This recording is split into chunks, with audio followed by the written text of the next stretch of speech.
સુરતથી જે વહેલી સવારથી એક સીસીટીવી ફૂટેજ વાયરલ થઈ રહ્યા છે। ફરિયાદ બાદ ટ્રાફિક શાખાની ક્રેન સ્થળે પહોંચી બે આડેધડ પાર્ક કરેલી બાઇકો કબજે લેવાઈ। 11 તારીખે અમને કંટ્રોલ રૂમમાં હેલ્પલાઇન પર એવો કોલ મળ્યો હતો કે આ ઇન્ડસ્ટ્રીયલ એસ્ટેટમાં આડેધડ ગમે ત્યાં પાર્કિંગ લોકો કરી જાય છે।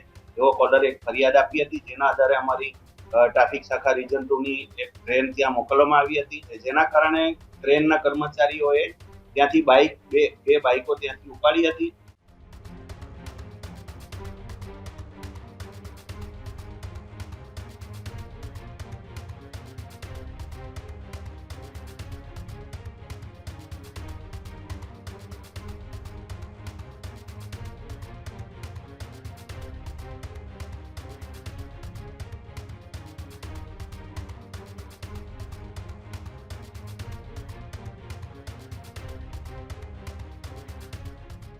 સુરતથી જે વહેલી સવારથી એક સીસીટીવી ફૂટેજ વાયરલ થઈ રહ્યા છે કે જેની અંદર એક ટીઆરપી જવાન અને જે ટ્રાફિક ટોઈંગ વાળા જે વ્યક્તિ છે તે શેરીમાં પડેલી કાર ત્યાંથી ઉઠાવીને જઈ છે ને આ મામલો ખૂબ ચર્ચાનો વિષય બન્યો। જ્યારે ટ્રાફિક એસીપી વીપી ગામિતનું નિવેદન સામે આવ્યું છે। આડેધડ પાર્કિંગ અંગે કંટ્રોલ રૂમમાં ફરિયાદ થઈ હોવાની વાત। ફરિયાદ બાદ ટ્રાફિક શાખાની ક્રેન સ્થળે પહોંચી બે આડેધડ પાર્ક કરેલી બાઇકો કબજે લેવાઈ। બાઇક ચાલકો અને ફરિયાદી વચ્ચે સ્થળ પર સમાધાન થઈ ગયું। જે સમાધાન થયા બાદ દંડ વગર બાઇક જે છે તે પરત અપાઈ હતી। કોઈ દંડાત્મક કાર્યવાહી કરવામાં ન આવી હોવાની વાત કરાઈ। ફરિયાદી સંતોષ વ્યક્ત કરવા મામલો જે છે તે શાંત પડ્યો। પોલીસે સમગ્ર ઘટનાક્રમ અંગે સ્પષ્ટ વાત કરી છે। આ વહેલી સવારે એક સીસીટીવી વાયરલ થયા હતા, જેની અંદર ટોઈંગ વાન વાળા જે વ્યક્તિ છે તે ગાડી ત્યાંથી ટોઈંગ કરી અને જતા રહે। જો ગાડી તો ત્યાં પીળા પટ્ટાની અંદર પડી હતી, જે વ્યક્તિની ગાડી હતી એ વ્યક્તિ ત્યાં અંદર હતા, તરત જ બહાર રાખી ગાડી અને પછી કહ્યું કે અહીંયા નો પાર્કિંગમાં ગાડી છે, અહીંયા પાર્ક ન કરી શકો એવું કહી અને ગાડી સીધી જે ટોઈંગ કરી અને જતા રહ્યા। પરંતુ સવાલો જે છે તે ટોઈંગ ના કર્મચારીઓ પર ઉભા થયા હતા કે આવી રીતે કેમ આ લોકો ગાડી અચાનક શેરીમાંથી ઉઠાવીને જતા રહે કે જ્યાં કોઈ સમસ્યા નથી ને અનેક ગાડીઓ પડેલી છે, એમાંથી એક જ ગાડીને કેમ ટાર્ગેટ કરવામાં આવી છે? શું આ કોઈ ખેલ હતો, કોઈ એક એવું રાજ હતું કે જે કરવાની કોઈએ કહ્યું હતું? પરંતુ આખી ઘટના બાદ ટ્રાફિક એસીપી વીપી ગામિત કે જેમણે ખુલાસો કરતા કહ્યું કે આડેધડ પાર્કિંગ અંગે કંટ્રોલ રૂમની અંદર એક ફરિયાદ થઈ। ફરિયાદ બાદ ટ્રાફિક શાખાની ક્રેન સ્થળે પહોંચી બાઇક ચાલક અને ફરિયાદી વચ્ચે સ્થળ પર સમાધાન થઈ જતા મામલો જે છે તે ત્યાં શાંત પણ પડી ગયો હતો। આખી ઘટના બન્યા બાદ સુરતની અંદર ગંભીર સવાલ ઉભો થઈ રહ્યો હતો। જેમ જેમ સુરત શહેર મોટું થાય તેમ તેમ ટ્રાફિકની સમસ્યાઓ વધતી જાય।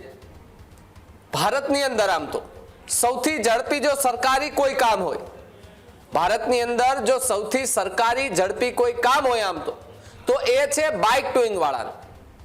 10 મિનિટમાં તો તમારું કામ ત્યાંથી નીકળી ગઈ। બાઇક તમે જો નો પાર્કિંગમાં મુકાણ્યો અથવા તો ક્યાંય એવી જગ્યાએ રાખી હોય, બાઇક સીધી ઉઠાવાઈ જાય। સૌથી ફાસ્ટેસ્ટ કામ। બાકી તમે બીજી કચેરીઓ જાઓ તો તમારા કામ થાય ન થાય ખબર નથી। આજે આવો, કાલે આવો, ઓલા ટેબલ ઉપર જાઓ, આ ટેબલ ઉપર જાઓ, આ અધિકારી નથી, સર્વર ડાઉન છે, તમને આવા જવાબો મળે। પણ અહીંયા ટોઈંગ વાનમાં શું થાય? ગાડી જેવી ટ્રાન્કમાં આવી એટલે તરત જ ચાલો ઉપાડી લો, દંડ ભરો, ગાડી છોડાવી જાઓ। સૌથી ફાસ્ટેસ્ટ કામ અહીંયા થઈ રહ્યું છે અને બધાની વચ્ચે જે છે તે ક્યાંક ઝઘડા ઝઘડી પણ થતી હોય છે। અને જ્યારે આ વિડીયો વાયરલ થયો, આ વિડીયો વાયરલ થતાની સાથે જ ટ્રાફિક પોલીસ પર પણ જે છે તે સવાલ ઉભા થતા જોવા મળી રહ્યા હતા અને બધાની વચ્ચે ખુલાસો જે છે તે અત્યારે થઈ રહ્યો છે। ગઈ તારીખ 11/7/2026 ના રોજ અમારા કતારગામ વિસ્તારમાં પટેલ ઇન્ડસ્ટ્રીયલ એસ્ટેટ વિસ્તાર આવ્યો છે। ત્યાં બધી અલગ અલગ ઇન્ડસ્ટ્રીઝ આવી છે।